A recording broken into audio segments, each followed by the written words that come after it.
Bitcoin has dropped below $7,000 per coin. That is its lowest level since May, and the price of Bitcoin fell nearly 5% in just 7 minutes yesterday. All the biggest cryptocurrencies sold off as well, including Ether, XRP, Bitcoin Cash, Litecoin, and Binance Coin. All of those are down between 5 and 8% in the last 24 hours. So whenever this happens, people wonder, why?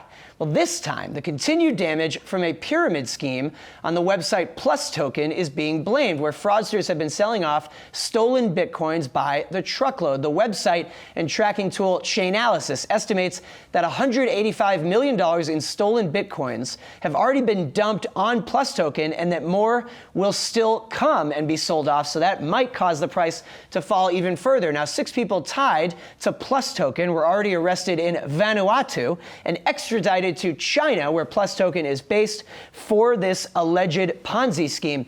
So this is interesting, guys, because whenever Bitcoin falls big, regular people who might follow Bitcoin just passively say, well, why? What's happening today? And usually, I like to say, it's never just one thing. It's a lot of things. Maybe, there's been a China crackdown, there's been negative sentiment, whatever it is.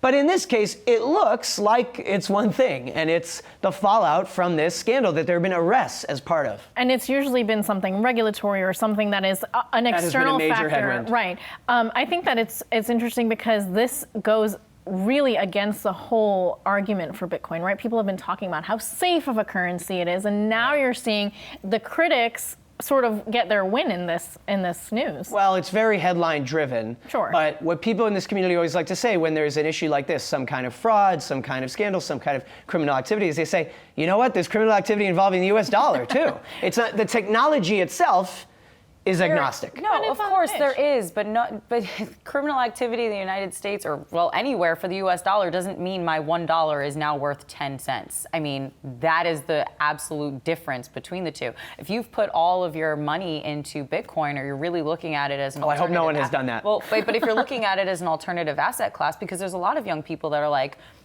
forget the stock market, I'm investing in Bitcoin. Or forget gold. Right. Yeah. This is terrible news, especially if one big event, a Ponzi scheme, which Bitcoin is supposed to be, a little bit immune to in the first place, can really tank it. I mean, I don't want to say I'm not bullish on Bitcoin, but... Why not? You can say that. I mean, yeah, I guess I'm not bullish. The big believers would say, just hodl.